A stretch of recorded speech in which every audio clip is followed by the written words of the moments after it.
Morning po mga kababayan, ma'am sir. This is Jam good afternoon. This is Jam the Filipino channel ng inyong lingkod. So today is May 12, 2026 at nandito tayo ngayon sa may Panorama Techno Hub dito yan sa EDSA Veterans Village Project 7 Quezon City. At dadalhin po natin yan sa may Tres Residences sa may Pasong Putik Club, Novaliches, Quezon City po yan. Okay po, magbabalik po tayo mamaya unti po pag nakuha na po natin sila.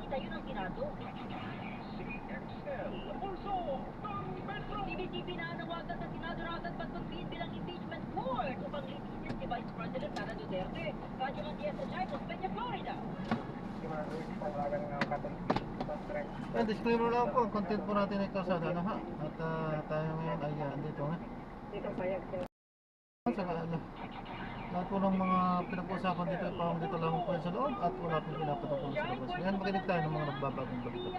Yung official ng PNP na official ba yun? 3:56. Yung lagay ng pulis na ito, official ito? O official ng PNP na nagbugbog po na kanyang partner, viral po kami ito sa social media. Dapat iyakin mapaparusahan. Radyo Manhuno, Grace Mariano. Pinapatiyak na ni House Assistant Minority Leader at Gabriela Women's Party, Representative Sara Elago, na mapaparusahan ng isang opisyal ng Philippine National Police na nakita Ma'am Grace, kaya? sa loob ng kanilang bahay sa Palawan City. Ni Elago, basta sa nag-viral na video, ang ginawa ng police sa Kaya video ay naninaw na paglabas sa Republic Act No. 922. Ma'am Grace, Yes, sabi ko doon sa dalawang siya ng the Philippines na ipagpatuloy yan. Para ideklarang null and void ang resolusyon ng Senado para sa protective custody kay De La Rosa inihain sa Korte Suprema. Ang Senado inilagay sa elevated alert status ayon sa Office of the Senate Sergeant at Arms. Sitwasyon sa labas ng Senado na nanatiling mapayapa. Pangulong Bongbong Marcos hindi makikialam sa mga nangyayari sa Senado ayon sa Malacanang. Pagpapalit ng liderato ng Senado pangit ayon kay Senador Panfilo Lacson. Catholic Bishops Conference of the Philippines o CBCP umapela sa Senado na agad na mag-convene bilang impeachment court. Pamahalaan pinag-aaralan na rin na umangkat. I think it will say there is no pressure survey. And then, pero mission Ng LTFRB na siya post order para pagpaliwanagin ang bus company kung bakit ito dapat padawan ng parusa. Itinakda ng LTFRB Regional Officer at visited pagdinig sa June 1. Ipinasa ilalim din ang driver na sangkot sa insidente sa drug test. Sabihin nila. Sumayin yung 30 minuto ng pinakamalalaking balita. Ako po ang inyong kapuso, Kay Morales. Dito sa Super Radio DCWB, walang kinikilingan, walang pinoprotektahan. Noon at ngayon, serbisyong totoo. Inyong napakinggan ang kabuluhan ng GMA Super Radio DCWB Super Balita. Super Radio DCWB Balitang tama, balitang totoo. DCWB number 1 sa Mega Manila.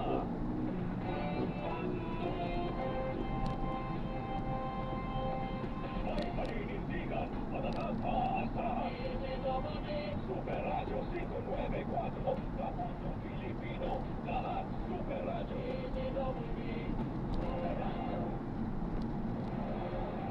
Numero 1 ang GMA Radio. Para mapanatili ang tiwala ng taong bayan sa mga institusyon at sumunod sa rulusok para makapunta ng justisya at katotohanan. Okay na rin na abot, pinamilya mo at agad sa Pilipinas bilang impeachment court sa lalong madaling panahon. Himok din nila ang taong bayan na ipanlangan ng Pilipinas kasama na sa mga liit. Sa FM station, ang Barangay LS 97.1 sa Nakakuha na umaabaw na 53.8% audience share.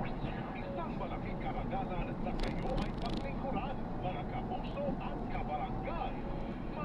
Maraming salamat po dahil kami pa rin ang numero 1 sa inyong puso. Super Radio DCWB at Barangay LS 97.1 GMA Radio number 1. Para hindi mahuli sa mga balita, sundan ang mga social media account ng Super Radio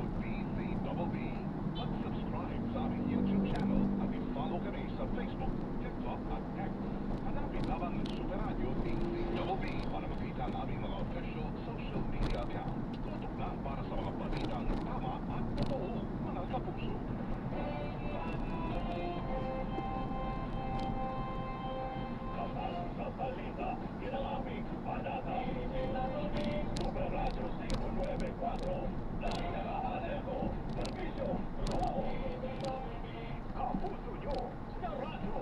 Walang hinihilingan, walang pinoprotektahan, serbisyong totoo lamang, walang iwanan. May paninindigan, matatag maaasahan. Super Radio 594, kapos ng Pilipino, lahat Super Radio. Serbisyo, totoo, walang hinihilingan, walang pinoprotektahan, serbisyong totoo lamang, walang iwanan.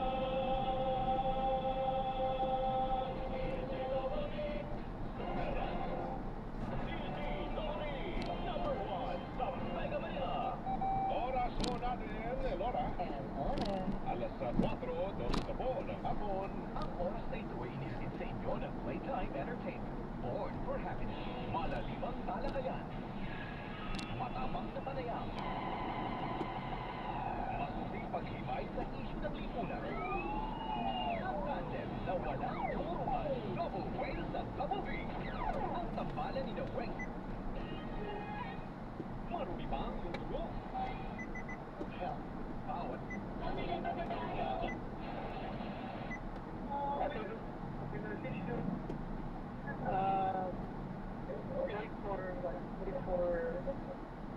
The ruling of the Supreme Court, was an obligation na pinagdala na nito. Double Wales at Double B. Ang current domestics dati po sa mga lumalabas na report ay hindi po nila isusuko ang isang kapwa ng senador kung wala pong warrant mula sa lokal na korte.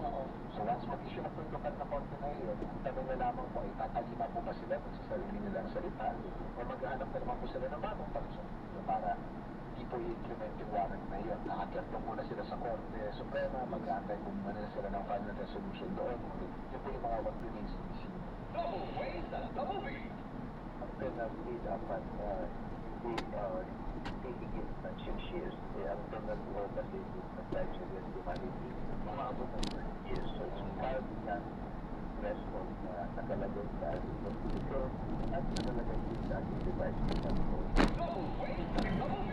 Tama, sina Weng Salvacion at Weng de la Peña. Ito na, ito na ho. Nandito na ho kami. Nandito na ang Double Wing sa Double D. El Bonito na Weng Salvacion. El Bonito Weng de la Peña. Martes na ho tayo, 12 ng Mayo, 2026 mga kapuso. Kumusta ang inyong hapon? Kumusta ho ang mga... Medyo bumupa na ang init ng panahon. Umupa ba? Doon sa Senado. Mainit pa rin. Oo. Yung araw. Oo. Dahil andito pa rin tayo sa panahon ng tag-init. Pero sa panahon na ito, kailangan malakas ang resistensya natin para iwas tayo na magkaroon ng mga ubod sipon sa mga panahon na ito dahil mahirap na, mahal ang gamot. Oo. Mahal rin ho ang gastusin pag kayo po ay huwag naman ho sana ay ma-hospital. Magsasakit. Oo. Siyempre ayaw natin, no? Mahirap pumila-pila. Lalo na kung wala kang pangpagamot. Oo, wala. Kung wala kang pambili ng gamot, ay masaklap ang buhay. Ang malungkot na sa mga senaryo pa na minsan sa isang ospital, pag-usga din nila for emergency, Oo. kulang-kulang ang gamit, ililipat ka sa ibang ospital. Oo, tapos magbayad ka ng ambulansya. Pwede rin Pagkamahal-mahal. Oo. Tapos pagdating doon, kulang din. Ano yung tinutukoy? Ang ating cooperative. Kasi meron daw ang paliwanag niya ni Joseph Naliaga. Oo, ay ano, parang meron mga nagsiputan ng mga flight attendants na nagsakumpanya na nag-aalok ng ganito. So kung hindi travel regulated, parang pangit yung supply ng solar panels na naibibigay. Tapos mas malakas, mas ano siya, baka daw mag-cause ng sunog. Oo, kumbaga ito ay baka tututukoy naman dun sa pag hindi tama ang installation. Pagkabit, oo. Pagkabit po niya. Tama yun. Oo, baka yun ang iniisip nila. Baka lalo magka-problema o kaya dyan sa inyong mga tahanan. Baka kahit na makatipid ka sa kuryente, mas lalo malaki ang mawala sa'yo. May marami ng reaction. Dali lang, ano ba ho ang gusto ho ninyo? Mismong ang meron pa nga nakita ho doon, larawan, picture ba? Larawan ng building. Mismong building daw ho, mismong nag-electric cooperative, meron ding solar panel. Hindi, actually, pinagkukunan din talaga natin ng solar.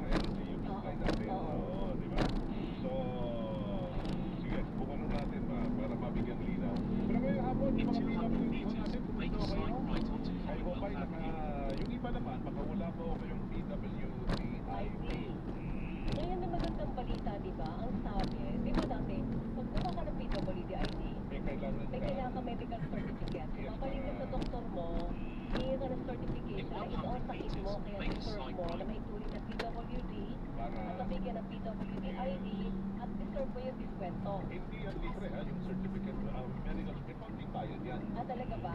Meron yan. O, pero nalaman kung, okay, ang totoo, sige, Oo, okay. kung kaibigan mo doktor. PWD, di ba? Oo. Tapos so, ngayon, ang magandang balita, hindi na raw siya required. ganun. So, ano Oo. ang pagbabasihan naman? Yan. Para mabigyan mo ng PWD, HRD o ARD. Yes, Oo. ang ating mga kabusong Baka mas madaling ipeke pag gano'n kung wala kang medical certificate, o di ba? Hindi naman pwede na pag physical lang papakita ka. Pero Oo. may mga PWD na ang Hindi kita. visible. Oo. Yung mga internal po, may Oo. nung inaalaga mo naman inaalagaan. Meron nung Lapit, kumuha na nga akong PWD ID eh. meron ka ba? Wala pa. Kumuha pa lang ako. So ako rin, kukuha dahil kailangan natin. Executive Director, National Council on Disability Affairs. Ating makakausap ngayon si Director Glenda Relova. Director, magandang hapon po ma'am sa inyo. Welcome sa Double Wang, sa Double P po kami. Magandang hapon po. Ako daw magandang hapon po sa inyo dalawa, Mamuwing and Suwing. Yes, And ma'am. nag-isip ako magandang hapon po. Thank you po sa oras ha. Meron hong bagong order ba to na galing ba sa inyo? Na sinasabi National Council on Disability Affairs. Yes. Alright. Na hindi na daw kailangan pa at hindi nyo na kailangan presenta ng medical certificate para makakuha ng PWD ID. Pwede bang bigyan linaw po yan, Director? Meron po kasi tayo sinisalag ngayon ng identify person with disability. Keep right and continue straight. Napakisinali ng pagbago ay diba sa ano po natin na mag-first natin yung fake na ID. So, and it's together with the together with them. And sa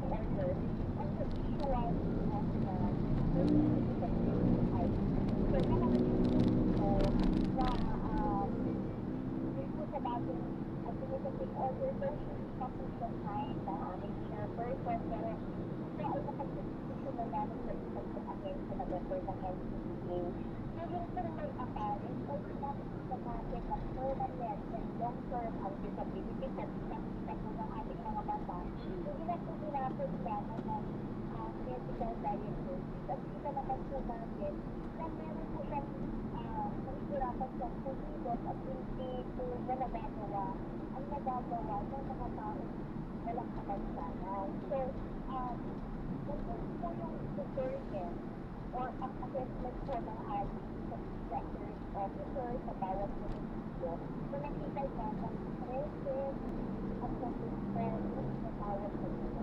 Dito, hindi na po na kailangan ng medical support.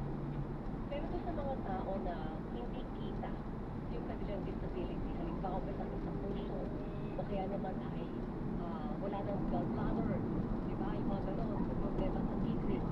Yung mga gano'n po mga direktor, hindi kita, pero po may kapansanan nila. Yung personal apparent ay hindi po nakikita na disability po. Kung po tayo na namin inahan, ng medical kung saan sila nakalagay, kung ano po yung kanilang disability.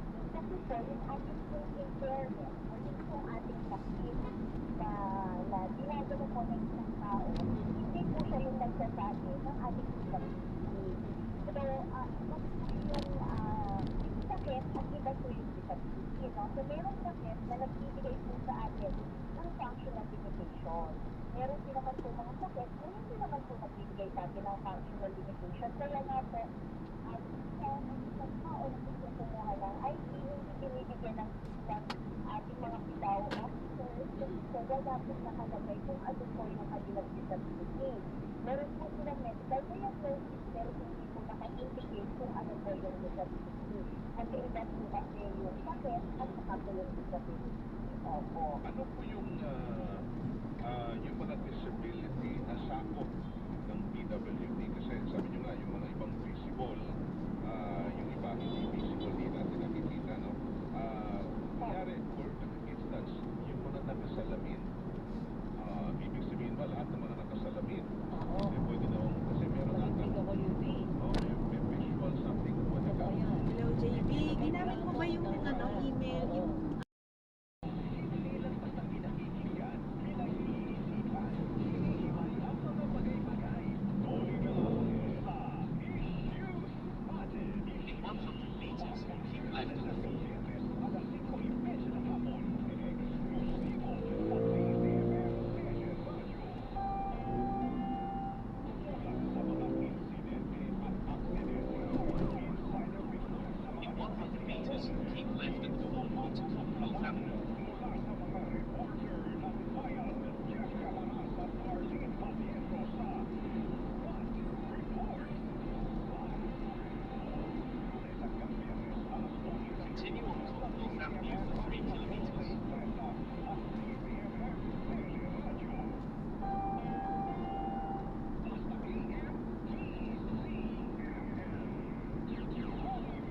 3 at 4.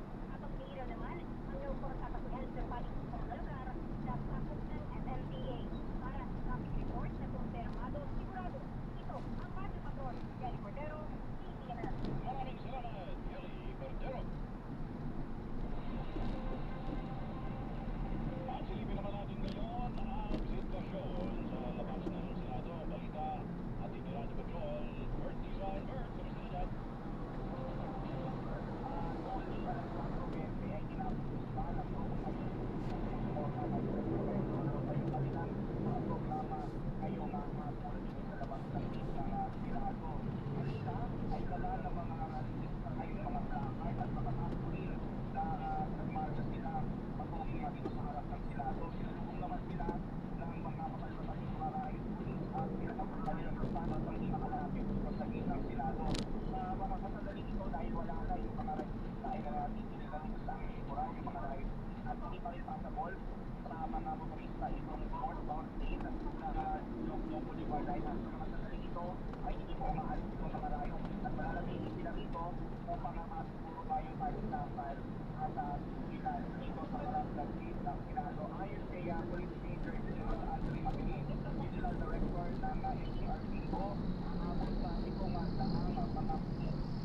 Continue straight at this traffic light.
Hello, AJ.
gusto nyo.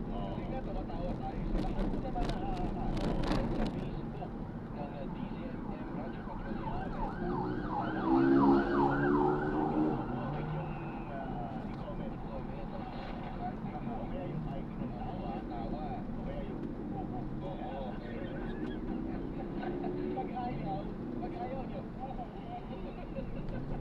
Tapos dyan din sa YouTube, pwede rin kayo i-like nila. Kapag i-like nyo, bibilangin namin yung like. Ha-ha-ha. Like sa YouTube, tapos ha-ha-ha sa Facebook. Bibilangin namin. So, ibig sabihin yan, ay pumapabor kayo na arrest kayo na. At dalhin na. At ang mapipili sa mga nag-comment, meron ho kayong para nakakatakot eh. Ano yan? Makakatanggap po kayo. Ano? Ng kopya ng warrant of analysis. May picture. Tsaka may picture yun yung sensation. Ito, may picture ha. Hindi lang po basta ano yun ha. Ayun, papipahan natin kay Sen Bato. May firma ho yan. Huwag ko kayo mag-alala. Ayun nga po, sa panisali po kayo sa aming kalakayan dahil po mamasahin namin yan maya-maya po lamang. Siyempre, di pa rin po mawawala yung mga panahunin natin ngayong araw. At simulan na natin sino ba ang may interview natin ngayon, Kuya? Nadali niyo na po natin si ating party list representative, si Representative Jude Asitay. Pag-usapan natin yung nangyari kahapon. At saka yung epekto, yung kahapon, yung target, di ba sinasabi ni Congressman Terry Rito? Mga 215, di ba? Aba, naging 257. Nung una, 55. May dalawang bumaki. Inayos ulit yung bilang eh. Naging 257. At yung naunang 26 na nag-no, ay Continue straight at the first traffic light. Then, in 1 kilometer, turn right. Nagkamali lang siguro ng bilang. Kamusta yun natin? Tsaka kung ano yung magiging epekto dahil nga habang dinidesisyonan ng plenaryo ng Kamara, aba ay ibang atake ng Senado. Alam ba, sumingil lang ako kahapon eh. May 13 na agad na lumabas. Talagang yan 13 ang yan eh. Malas. Ay nako, matapos na kumakasabi na natin si Kong Jude. Magandang hapon po, Kong Jude. Kong Jude, good afternoon. Magandang hapon, Willie. Magandang hapon, Sandro. At magandang hapon po sa lahat na nakikinig sa atin yung oras. Alright, so siguro gusto ko munang lundagan yung nangyaring eksena kahapon sa mababang kapulungan. Punta ko muna tayo sa Senado. Yun kasi ang medyo parang nakakabiglas sumabay eh. Di ba? At ano ko nga kahapon kay Atty. Lorna Capunan, hindi pa parang malicious yung typing. Nakita naman Kain po tayo manimang. sa inyo po, Ah, sige po. dyan sa Kamara, ano pong nakikita ninyo? I'd like to thank you for that. It's part of the interdynamics of Senate. As mentioned naman ni Senate President Alan Dieter Cayetano, wala akong kinalaman sa impeachment proposal. Hindi natin may iwasan na magbilang tao, lalo na kasi darating naman ang lahat na ito ay dadalhin naman talaga sa Senado.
dyan sa Congress, eh parang sinabayan ng pag-harap ng Senado para, ano ba yun, para pasagi ng inyong momentum, Ocho. I don't want to speculate that much, no? Siguro taong bayan na lang makakapag-usaya kung ano ang epekto ng mga events kahapon at kanino mga partidos ang masasabi natin naging mas favorable sa interes ng taong bayan. Especially na in the end, ako naniniwala na however the circumstances were or however the circumstances are, hindi po Continue for 500 meters, then turn right onto Reno Highway. ito po yung kanilang tungkulin ayon sa ating saligang batas at tiwala naman ako na gagampanan ng Senado ang kanilang tungkulin. Bagamat may ilang mga senador ang talagang nagsasabi na dapat ituloy o dapat sarangin. Unfortunately, wala silang numbers. Nakita natin kahapon yan. Yun na, di ba? Ilan ba sila? Siyam yung mga siyam yung minority na siyam kayo ng minority. 13 membro yung In 200 meters, turn right onto Reno Highway. When we started, I would say about a third of us were not really that there's not the same appreciation for the impeachment complaint. Pero nung nakita ng ebidensya at narinig na ng taong bayan at kahit yung mga iba na nagkaalanganin na umuwi sa kanilang mga distrito, In 100 meters, turn right. nakita nila yung kung saan papabot sa taong bayan at sa interes ng nakakarami ang kanilang desisyon. So, ang importante lang sana, kung meron ako ipapakiusap sa mga kaibigan natin sa Senado, is hayaan natin magtuloy-tuloy yung proseso. And from here, siguro, let's all open the evidence, let's all look at the documents, and we will make sure our friends in the Senate will do the right thing. pero kung hindi po ba kayo natatakot nga kasi kumbaga review na to eh yung naging pagboto at yung timing kung bakit nila kailangan balitan yung liderato would also mean na baka mabaliwala lang doon sa hinaba-haba ng proseso sa pagsunod to the perfect ng Kamara doon sa mga naging alituntunin, mga naging paalala, mga naging desisyon ng Korte Suprema. Isunod nyo nito kahit pala sinunod nyo lahat ng ipinag-utos ng Korte Suprema, eh mapapaliwala lang dahil nga nagpalit ng liderato ang Senado. Well, however, we stand on the impeachment complaint. I think there's a sense of relief that we performed that duty. Siguro yun ang pinahahawakan talaga ng mga miyembro ng House of Representatives. So, sa usapin ito, ginampanan namin ang kanilang aming tungkulin. Wala, kita mo naman. Continue straight at the first intersection.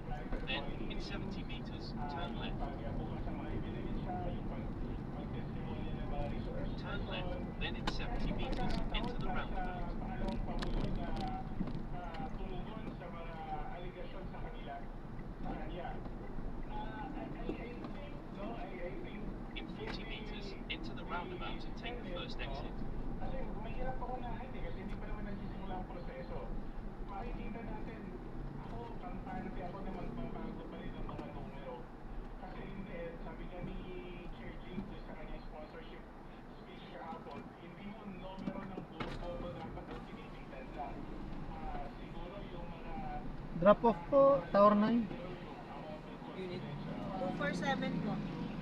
247. 247. 247.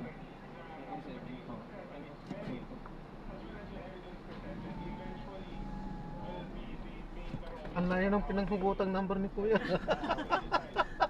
Nang tiyam pala. Ay, nako. Exit the roundabout. Makabanggit lang. Obvious naman ang obvious naman yung timing eh, di ba?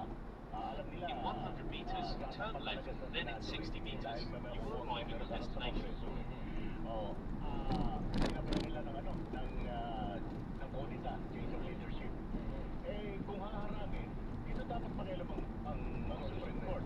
So muna ituloy nyo. Pinahirapan nga namin yung Kamara eh. In 60 meters, turn left. Matakot-takot na mga guidelines, Tapos inaarangin ninyo. Ito, no? Tama. Yes. Magandang insight po yan, no? At sana ho, kung meron mga controversy or any controversy that would arise in the situation, I think You have arrived at your destination. enough attention by the High Court. Yan po sa Ito Elm isang mooring ko ngayon. Natatandaan mo ngayon yung nung binasura nila yung ano, ng Supreme Court yung tawag Ito dito, po. yung motion nila na dapat mag-convene kagad ang Senado. Diba sabi sa Supreme Court, hindi natin yung issue about the fact na nakagay dito.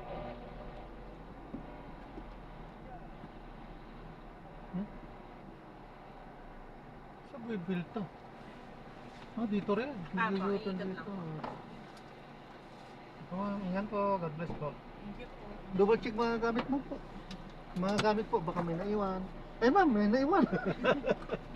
Inano po. Hindi ba ma'am? Ayan, so na-drop na natin sila. Maraming salamat po sa panonood. Hanggang sa muli, ingat. God bless. Paalam po.